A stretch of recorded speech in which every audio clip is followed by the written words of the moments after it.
Gino Aragon here with you as part of our Mesilla Valley News. We have got a special guest here in the studio to talk about a great project that I was unaware of at the time. In fact, just a few weeks ago, National Night Out, of course, when that opportunity for all of the community to get together and get to know a lot of our first responders, law enforcement, EMTs, firefighters, the whole thing like that. I had the opportunity to meet this gentleman and talk about this project that, like I said, I had no idea was actually here in Las Cruces. So I just want to welcome Stephen Dail with Project LifeSaver. How are you doing today, Stephen? I'm doing great, Gino. Okay. And like I said, it was very interesting to meet you on that National Night Out. And I've said it before, sometimes it's really weird because I've been in Cruces since 1995. And there are always some things that I'm learning, like we have this here in this town. So first off, I will ask you, what is Project LifeSaver? Project LifeSaver is actually a nationwide program. Mm-hmm. It's a nonprofit. It started in Virginia about 25 years ago, and it's actually been in Doña Ana County for 23 years. Wow. It's a program that involves, once a person's identified as a potential wanderer, Mm-hmm. somebody who has either autism, a child with autism, an adult with traumatic brain injury, Mm-hmm. Down syndrome, Alzheimer's, dementia, any cognitive disorder that causes the person to tend to wander or leave the safety of their safe environment. Mm-hmm. The program involves putting a bracelet on them that is waterproof. It's sort of like a hospital ID. It's not meant to come off. Although I have to take them off every month, I change the battery of the transmitter, but it's not made to come off like a watch at night. People that typically take jewelry off at night, it's hard for them to get used to this. But then again, sometimes their cognitive disorder doesn't bring them back to reality where they, fight with this or they struggle with it. Mm-hmm. But the bracelet sends out a signal every second or 2 seconds, depending on the transmitter that I use. It's not heard by anybody. I have equipment. I have an unmarked sheriff's vehicle that has equipment in it. And I also have a handheld version of that equipment that simply locates the direction that signal's coming from. So if I get a call to look for one of my clients, I go to where they were last seen. And it's a coincidence that Project LifeSaver's initials, PLS, we always say place last seen. So we go to the place last seen, and I turn on the equipment. Typically, I'll have it on my way there, so that if I pick up a signal before I get to the place last seen, it could be that this person has wandered quite a ways away from safety, from Mm-hmm. wherever they live or should be. And I don't have to go to the place last seen if I get a signal beforehand. And so if I pick up the signal, I get out of my car and I get the direction, and I simply go in that direction till I find them. The very coolest thing about Project LifeSaver is that it eliminates the need to just put people out looking with their eyes. Mm-hmm. This equipment sees through bad weather. It sees through homes. It's not looking through homes, of course. Obviously. It is simply getting a signal, even if they're inside a home, which is its advantage over GPS. Mm-hmm. I get asked a lot of questions about, is this GPS? And the answer is no. It's a simple radio signal. GPS, of course, involves satellites. So if a person is indoors, typically, unless it's military grade GPS, Mm-hmm. that signal is blocked. And the good thing about this program is there's no subscription. There's nobody monitoring a person's daily movements. This only comes into play if the person is reported missing. And I guess one of the best ways to describe it, the way that it works, for those that are getting into, I guess you could say the I don't want to say paranormal aspect or anything else like that, but it's kind of like a divining rod is what it is. It points you into the direction of where you're going to go. And just like something like that, because you gave us a little demonstration on National Night Out, which was pretty cool, where it gets louder as you go in a certain direction. It's almost like Marco Polo, and this little bracelet that is there is saying Marco, and your little device is just looking for that right there. Exactly. Or when I teach this to either other agencies or large groups of citizens, I always come back to the example that it's kind of like an Easter egg hunt, Oh, there you except the eggs are saying, I'm over here. go. And if you can hear the egg, of course, you're going to go right towards it. Another demonstration that I do is that I have people close their eyes, and then I'll move about the room and I'll clap my hands and say, which direction did that come from? And once they know the direction, there's absolutely no reason to expect that signal or that sound to come from any other direction. So it just, the program eliminates the need for a lot of manpower, which is savings to the agency and to the public. Absolutely. And I think it's just there. I'm sorry. I just wanted to make sure my phone wasn't going to go off while we're talking, because this is a very important subject. But it is, like I said, you may have family members that are getting into Alzheimer's, or some family members that have some cognitive disability there. And if you're always worried, like, are they going to wander off and I'm just not going to know where they are, or they know what they're doing? Because my grandmother had Alzheimer's, and every once in a while she would just slip back into like another time. And I think my mom always had that fear that she was going to walk out and try and go home where her home wasn't where she was, or try and find her way somewhere. And something like this would have been really, really good. Now, we were lucky that never happened or anything else like that. But for those that do, this program is just amazing. Well, you're exactly right. The thing about going back to where you remember things, it has to do with your short and long-term memory. Mm-hmm. Your short-term memory tells you everything about your daily life. What you did yesterday, you can recall it. But as you age, that short-term memory starts to go away, and all you can rely on is the long-term. And if the long-term tells you that, say, for example, Gino, you might have, moved here from Albuquerque. Mm-hmm. Well, as you age and you forget what your own address is in Las Cruces, the only address you can think of comes from your long term. And if you start thinking, maybe you've got an adult child who's raising you or taking care of you now, and they keep telling you, Dad or Gino, Uncle Gino, you need to go to bed, and they point down the hall. There could be a time in your life where that stuff means nothing to you. Mm-hmm. Yeah. You do not remember last night. You spent the night down the hall in a very comfortable bed. You just want to get home to what you think you remember your home being in Albuquerque. Yeah. And those are exactly what the late night Silver Alert wanderers are doing. They develop a mission, and that's what we call it in Project LifeSaver vernacular. Mm-hmm. It's you develop a mission to get where you think you need to be. And although that's not reality based, you haven't lived there for years, to you, it's reality. Exactly. And to me, if those people are identified as somebody who could wander, or they've already had a wandering episode, because one of the things that I teach other agencies is, once you've got a client that wanders, they don't stop. It's not a phase. They will not go mm-hmm. to now they no longer want. They may not be able to do it physically, but in their mind, they're still trying to get to that place that they think they need to be. Yeah. And that is a scary, scary thing. I even many, many years ago, an aunt of mine was visiting in town, and she was staying at a hotel and decided to go for a walk. And she was also taking some medications that affected her in that way.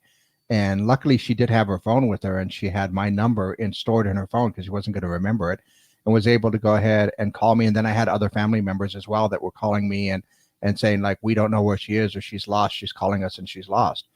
Luckily, she was aware enough to go ahead and give me like the cross streets. So look at the cross street. That's at that. Sure. And I was able to communicate with her. But if I didn't have that phone, or she didn't have my phone number or anything else like that, she'd be wandering around and nobody would know where she was. And don't worry, we ended up good. She was back at the hotel. We had breakfast the next morning. It was awesome. But, that when I think back upon that, that would have been a very, very scary situation for a lot of people that can't find their loved ones. It happens all the time.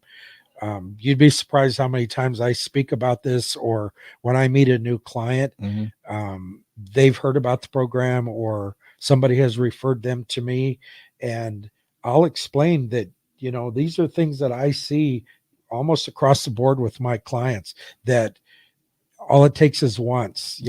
You feel safe, you think that dad is asleep down the hall in his bedroom, and then you go to check on him and he's not there. Yeah. And you just, most people simply panic. And a funny story about why I have the public whose loved ones are actually clients of mine, why I have them call me first. I understand what's going on. If you call a dispatcher, for example, in the middle of the night and don't say Project LifeSaver, most of my clients are here in Las Cruces. So they're going to send a police officer who's not Project LifeSaver trained or equipped, and they're just going to assume they're looking for that person, described maybe as an elderly man. They might not even know what he's wearing because he went to bed and now he's gone, and they don't think I made a note of what dad was wearing when he went to bed. Yeah. They just don't do that. Maybe he's wearing his favorite pajamas. When you call the dispatch center in MRVDA and they say, well, we'll send somebody out, unless you say Project LifeSaver, they're going to send police officers out to look for him.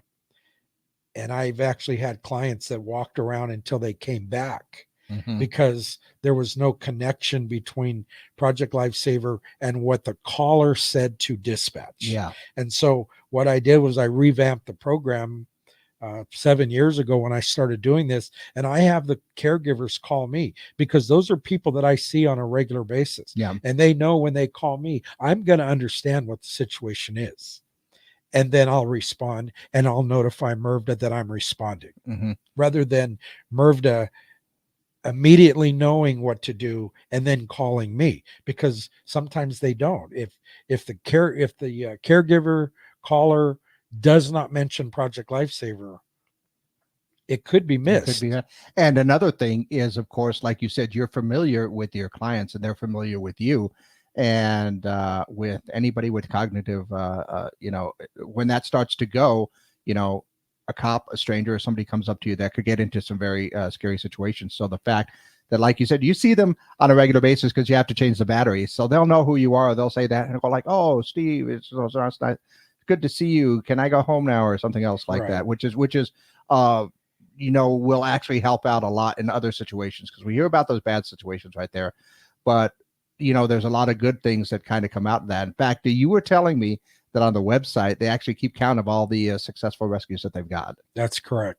Yeah. And I'm going to go ahead and pull that up right now, which is pretty awesome, because that count was a pretty good count right there, where they're saying, what is it, 4,353 were rescued on there. And that may not be exactly accurate because every agency, especially I know when I've trained another agency, that I teach them how to go in and do the report. If they don't, or if they didn't used to, then their rescues may be recorded in-house. There may be a record within that agency, but unless they do an after-action report through Project LifeSaver's website, that number will not change. And so I know there's other agencies in New Mexico that have this program, but since I started my job in 2017, the only rescues recorded on this webpage are the ones from Doña Ana County. Okay. And I think since 2017, we must be approaching about 100 of them. Wow. And in fact, you showed me how to go to recent ones, and these are some of the recents. And even, in fact, there's right there, I saw it right there, Las Cruces, and that was just last month in July. Correct. And another thing I noted when I was taking a look at these is on the right here, you've got all these times right here. And I guess that would be the recovery time, or how long it takes you to get to them. That's exactly right. If I get the call, say at midnight, that starts the clock because the person's already missing. And then I've got to go pick up my what I call my response vehicle, my unmarked sheriff's vehicle, and then I go to where the person is missing from. Mm-hmm. If, for example, I've got to drive all the way to Chaparral, that's part of the recovery time. Once I go on scene and I pick up a signal and I locate them, that ends it. Once they've been found, that ends it. That's the recovery. It still may take me time to get back, and park my car and get home. But the time from the time of call, when I get the call, until that person is safely back with the caregiver, the facility, wherever they're missing from, that's the recovery time. And as you saw on that website, some of them are just a matter of minutes, Mm-hmm. and others could take longer. It just depends. But almost 90% of those rescues I went out and did by myself. That means that there's no um, additional manpower expenditures. You don't have people just driving around looking. It's a simple function. It's locate the signal, then locate the person wearing the bracelet. It's when I'm taking a look at these, and it's a little bit scary how many of them there actually are in here and how often it does happen. But like I said, every once in a while you'll hear about those silver alerts for an older person, or you'll hear about a missing child or a missing kid, or somebody that just went missing from their caregiver that they were with, and like I said, it happens a little bit more than probably we even realize, because I never knew about a lot of this stuff that was going over here. And like I said, totally blew my mind that it was one of those things that I just never even heard about. And you can see here some of the diagnoses that they have right there. It's everywhere from Alzheimer's to autism, bipolar, fetal alcohol syndrome. Okay. Developmental challenge, all of these right here. And to be honest with you, I think one of the longest times that I saw in here was a little bit over 2 hours. And you explained to me that was 2 hours and 40 minutes. That was a communication error. More. Right. That just came down to the client lives in the county right near the edge of the city limits. Mm-hmm. The client wandered into town away from home and was picked up by a stranger who wanted the client wanted to be taken to the police department. Once there, the police officers took it upon themselves to drive this woman around trying to locate the home that she described as being hers. In the meantime, her family has called me and said she's missing. So I go to where her place last seen was, which is at the edge of the city limits, but it's in the county. And I'm driving around for a few hours looking for her. And with this particular client, I've gone out before, and I can almost tell you where I'm going to find her each time that I've gone. And this time that wasn't the case. And I drove around and drove around. I was getting to the point where I thought I was going to have to bring in many more trained people, someone who I've trained, Mm-hmm. who can pick up the same equipment that I was using, and just we're going to spread out. Yeah. And so what happened was the family called me and said, she's with the police department.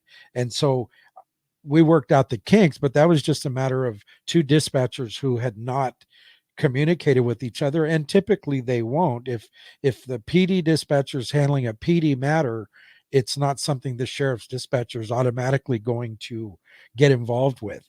And that's the only reason why that search went as long as it did, was just because somebody was driving her farther away than my equipment would pick up her signal. But it all worked out. I mean, she was in better hands than I allowed her to be. Yeah. I was thinking she was still walking the streets, and she was actually with a Las Cruces police officer. And even at that, 2 hours and 40 minutes is an extremely short amount of time to get a recovery for someone who's gone missing. So, and you, like I said, those times go anywhere from 5 minutes to like the 2 hours and 40 minutes. And I'm sure if I went through nationwide, they'd get some other variations there. But I think, and I mentioned to you on National Night Out, that this is a great program, and we just need to let a lot of more people know about this that could really take advantage of these of your services, because you never know when some of these situations could come up. And if you have a family member, a friend or somebody else that you want to make sure they're safe, it would be, I would say, I can't think of the word right now, but it would be a good thing to go ahead and have that feeling of safety, and that you don't have this concern that they're going to go missing, or if they do, they're going to be found in a very quick amount of time. So we went to the website before, which is Project Lifesaver. But if anybody had any questions or to even get a hold of your program locally, how would they do that? The very best way is just call my cell phone. I have a work cell. It's 575-639-1645. Or if you call the sheriff's main number, ask them to ask to be transferred to me.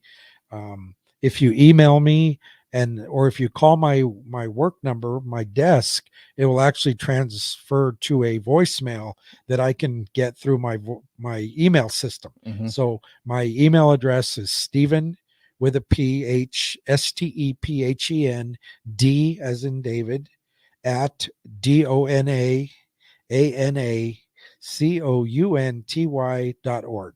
Okay. Stephen D at DonianaCounty.org.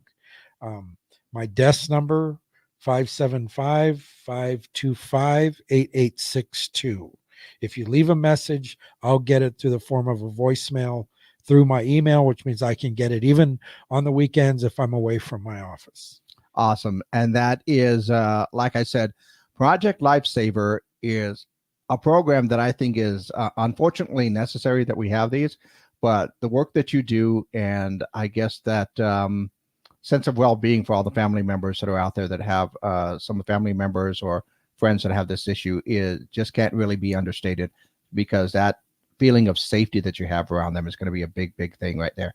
My brain is having problems thinking of words right now, Stephen, but thanks a lot for coming in and letting us know about that. If you guys have any other things that you want to talk about, please let us know in the future. Well, Gino, if in case you're starting to forget things and that's why you're not speaking clearly, I've got bracelets here in my bag on the floor. I know a few of my friends that would probably like to take advantage of that with me for sure.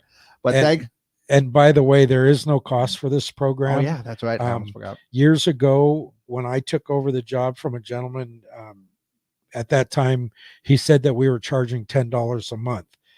It's a nonprofit, so that's basically a donation, and not everybody wanted to make that donation. Mm-hmm.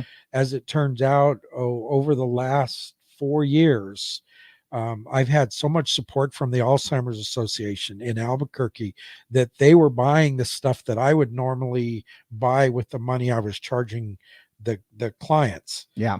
They've put in so much money. A good friend of mine, Al Lambeth at the Elks Lodge, Mm-hmm. the Elks Lodge has started supporting this. I'm looking at different ways to get federal grant money. So there has not been a cost to the public in probably 4 or 5 years. The only thing that we ask is that you safeguard the bracelet. Yeah. If the bracelet's lost, of course, I should be able to find it. That's my job. But sometimes they don't always get safeguarded, and they could end up in the trash. If I don't know that they've left the house in the trash, I'll go out to the landfill, and sure enough, I'll get a signal out there, and it just tells me that it's not recoverable. We have a person, a caregiver or a facility, sign a contract. It has nothing to do with length of service. We're Mm-hmm. not saying you have to commit to this, because you can ask to be off the program just as easily as you can go on it. But if that bracelet is lost, there's a cost to replace it. So that's the only cost involved, is if the bracelet is actually lost. Yeah. And, if it is lost and the battery goes dead, then that's it's one of the reasons worthless. that you have to meet with everybody to make sure that the battery is in there and up to date. Right. And so many people nowadays, even younger generations, they're so more technologically advanced. They talk about AirTags and using their phone, Find My Phone apps, things like that. Those actually require a subscription in most cases. Mm-hmm. And even AirTags, I hear a lot of parents say, well, I'm just going to put an AirTag in my kid's backpack. Well, then the backpack gets separated from the child, and you can't necessarily find the child. And you don't know when that battery in the AirTag could go dead. Mm-hmm. But I change them regularly on a schedule, so that anytime I have to go look for that person, I can tell you exactly the date that I changed the battery, and that transmitter is working when I have to go find them. Yeah. And that, like I said, is one of the things that alleviates a lot of that concern about that with the work that you do. But thanks a lot, Stephen, for coming in and letting us know about this. Like I said, if you ever have anything else that you need to get the word out about, just go ahead and let us know.